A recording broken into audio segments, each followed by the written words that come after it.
लोग क्या कहेंगे ये सोचकर आज भी लोगों को बहुत ज़्यादा फर्क पड़ता है और लोग उसी में घुट घुट कर जीते हैं। इसी लोग क्या कहेंगे की वजह से आज राधिका हमारे बीच नहीं है। आप राधिका की ये तस्वीरें देख रहे होंगे, राधिका कितनी खुश है। और 1 साल पहले राधिका ने एक शॉर्ट फिल्म बनाया था और एक गाने का शूट किया था। वो गाने के ये फोटोग्राफ्स हैं जिसमें खुद उसने एक्ट किया था।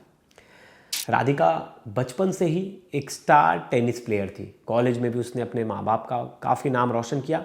जब वो बड़ी हुई, डिग्री कॉलेज उसने जब ख़त्म किया तो उसने इंटरनेशनल और नेशनल लेवल पर अपने घर वाले और अपने गांव का नाम रोशन किया। इंटरनेशनल टेनिस फेडरेशन में उसका जो नंबर था विमेन कोर की तरफ से 1792, मतलब इंटरनेशनल लेवल पे भी उसका अच्छा नाम था। अच्छे मैच खेले थे उसने और नेशनल लेवल पे तो वो खेल ही रही थी और हरियाणा में टॉप 4 में उसका नाम आता था टेनिस प्लेयर के।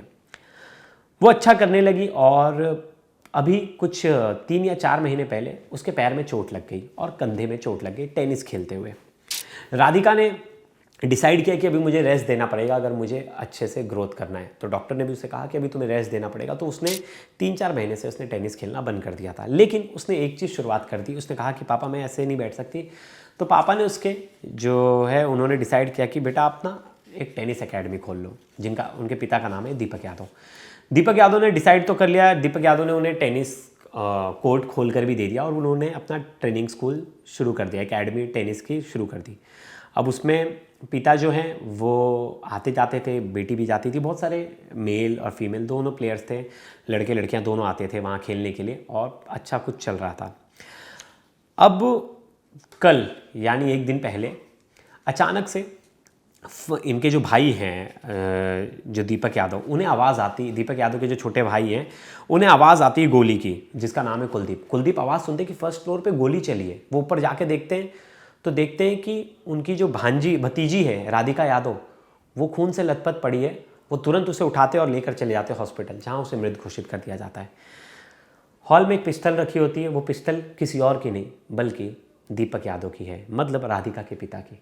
राधिका के पिता ने तो उसे टेनिस कोर्ट खोल के दिया, उसे बचपन से इतना सपोर्ट किया, वो अच्छी टेनिस प्लेयर बनी। लेकिन ऐसी क्या प्रॉब्लम आ गई कि उसके पिता ने उसे गोली मार दी। जब पुलिस को पता चली, पुलिस मौका वारदात पर पहुंची और पुलिस ने राधिका के पिता को अरेस्ट कर लिया, दीपक यादव को। एक चीज़ थी, जब दीपक के पिता अरेस्ट हुए तो कल मीडिया में एक खबर चली कि वो रील्स बनाती थी, इससे प्रॉब्लम थी और इसीलिए उन्होंने उसे समझाया रील्स मत बना और वो नहीं मानी तो उसको गोली मार दी। मैंने देखा वीडियो जो थी ना सॉन्ग वाली, वो 1 साल पुरानी थी और सॉन्ग में इतना कुछ मतलब बहुत कुछ खराबी नहीं थी। एक कपल की स्टोरी थी और नॉर्मल था, तो मुझे वो नहीं लग रहा कि उससे प्रॉब्लम है। फिर आज जो खबर आ रही है वो खबर आ रही है कि राधिका को उसके पिता ने इसलिए मारा कि वो दूध लेने जाते थे तो लोग उन्हें ताने मारते थे कि बेटी की कमाई खा रहा है, बेटी के पैसे से ये मौज कर रहा है। लोग ये ताने मारते थे और ये गुरुग्राम के सेक्टर 27 में रहते थे, जो कि पॉश इलाका है। और पहले वो गांव था बहुत टाइम पहले, लेकिन अभी तो अच्छा इलाका है, मतलब ठीक ठाक डेवलप लोग रह रहे हैं वहाँ, गांव देहात नहीं है। लेकिन उनको नहीं पता, इस बात का बड़ा इल्म था कि लोग क्या कह रहे हैं। और उन्होंने जो अपने बयान में कहा कि लोग कह रहे हैं कि ये बेटी का कमाई खाता है, ये टेनिस कोर्ट इसका अच्छा चल रहा है, उससे पैसे आते हैं। लेकिन ये खुद भी बड़े पैसे वाले थे। जो राधिका के पिता हैं दीपक, ये खुद जो है वो बिल्डर हैं और अच्छा पैसा कमाते थे। प्रॉपर्टी खरीद के उसको रेंट पे चढ़ा देते थे और लोग उसमें रहते थे। सब कुछ ठीक था, लेकिन एक पिता को लोगों की बात इतनी चुभने लगेगी, मुझे ये बात हजम नहीं हो रही। आप बोलोगे कि ऐसा क्यों बोल रहे हैं, उसने तो अपने बयान में, मामला कुछ और है। और अभी भी मुझे ये स्ट्रॉन्ग इंट्यूशन है कि मामला कुछ और है। क्यों मैं बता रहा हूँ, आप ऐसा पूछेंगे। जो लड़की 8 साल से टेनिस खेल रही है और टेनिस में आपको पता है शॉर्ट स्कर्ट पहन के मैच खेलते हैं, जिस पिता को उससे प्रॉब्लम नहीं, इंटरनेशनल स्कूल में बेटी पढ़ी हुई है, वो इतना अच्छा नेशनल इंटरनेशनल लेवल पे मैच खेल रही है, उसे लड़की के कपड़े से प्रॉब्लम नहीं, किसी चीज़ से प्रॉब्लम नहीं। उसे सिर्फ इस बात से प्रॉब्लम हो जाएगी कि गांव के लोग कह रहे हैं कि ये बेटी की कमाई खाता है और खुद ये पैसे वाला है। 1.5 करोड़ रुपए इसने इन्वेस्टमेंट किया वो अकेडमी खोलने के लिए, तो उससे प्रॉब्लम हो जाएगी सिर्फ इस बात से कि गांव के लोग कह रहे हैं कि बेटी की कमाई खाता है। ये बात हजम नहीं हो रही और मुझे 100% लग रहा है मामला कुछ और है। मामला शायद हो सकता है लव लाइफ का, मामला कुछ और हो सकता है।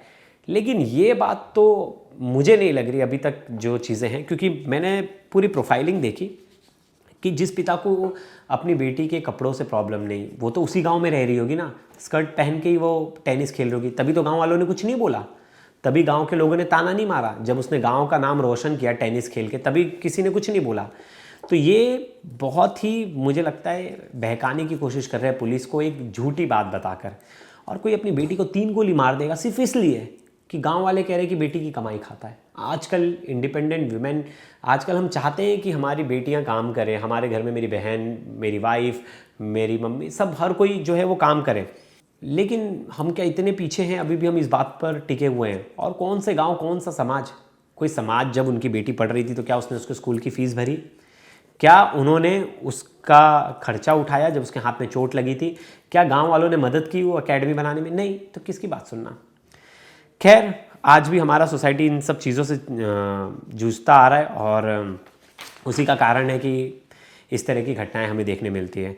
लेकिन ये बड़ी हैरान करने वाली घटना थी। मैंने जब मैंने उनके बारे में पढ़ा, दीपिका, इसके लड़की के बारे में, तो पता चला कि बहुत अच्छी प्लेयर थी यार, बहुत अच्छा खेलती थी। और मैंने उसके बारे में कुछ इन्फॉर्मेशन निकाली थी कि वो कहाँ कहाँ कौन से मैच खेल चुकी है, कहाँ। वो आपको पता होगा, मैंने आपको नंबर बताया था कि इंटरनेशनल टेनिस फेडरेशन में 1638 इसका नंबर है और 2000 की बॉर्न एंड ब्रॉट अप है। अभी इसकी उम्र 25 साल है। ये शॉर्ट फिल्म्स भी बनाती थी और इसके दोस्त यार भी थे, आते थे जाते थे, सबसे मिलना जुलना था। इसकी एकेडमी बहुत अच्छी चल रही थी और जिस सेक्टर में रहते थे वो सेक्टर था 57 और सुशांत लोग फेज़ 2। अच्छा इलाका था। मतलब ये सब कुछ होने के बाद गुरुग्राम जैसे सिटी में और वहाँ लोगों की बात इतनी चुभने लगे, मुझे अभी भी विश्वास नहीं हो रहा है दीपक यादव की बात पे।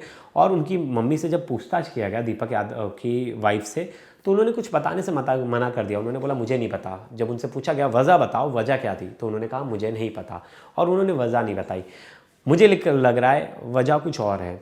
वजह ये है नहीं कि गाँव वाले ताने देते थे या कुछ बोलते थे, क्योंकि जिस लड़की के वजह से, जिस खेल के वजह से गांव में इतना ज़्यादा नाम हुआ, उनकी बेटी को इतना ज़्यादा सम्मान मिला, अगर वो स्पोर्ट्स वो बेटी सिखा रही है तो उससे बदनामी कैसे होगी, जो कि अपने आप में बड़ा ही सोचने वाला विषय है। और मुझे लग रहा है कि पुलिस को भी स्ट्रॉन्ग इन्वेस्टिगेशन करना चाहिए।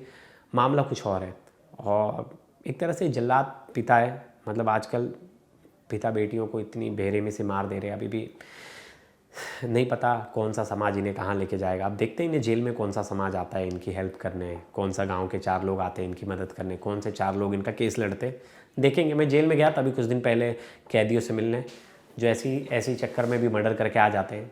कोई पूछने नहीं आता, हालचाल लेने तो दूर, घर वाले नहीं आते। अब समझेगा। दीपक यादव ने तो वैसे अपनी आधी उम्र तो जी ली, लेकिन उनकी बेटी की उम्र अभी वो बस 25 साल थी और 25 साल की उम्र में ही उसकी हत्या हो गई। मतलब कितनी शर्म की बात है। ऐसे पिता ना ही हो तो अच्छा है। बिल्कुल ना सपोर्ट करे, कुछ ना करे, भाई बेटी को ज़िंदा रहने दो। इतना सपोर्ट करने के बाद, उसको इतना अच्छा टेनिस प्लेयर बनाने के बाद, सब कुछ करने के बाद आपने उसे गोली मार दी, वो भी 3-3। शर्मनाक है। इस पर दोस्तों आप क्या राय रखते हैं बिल्कुल कमेंट्स कीजिएगा और आगे के अपडेट्स पे हम जुड़े रहेंगे। इस केस में मुझे क्योंकि लग रहा है गड़बड़ी है। सिर्फ मामला इस बात का नहीं है कि गांव वाले लोग उसे ताना मार रहे थे, मामला कुछ और है। और जब पुलिस इसके जड़ तक जाएगी, इन्वेस्टिगेशन करेगी, तो हमें तब पता चलेगा कि स्टोरी तो कुछ और थी। ये तो पिता ने खुद बनाई हुई स्टोरी थी। तो दोस्तों वीडियो कैसी लगी ज़रूर बताइएगा। धन्यवाद।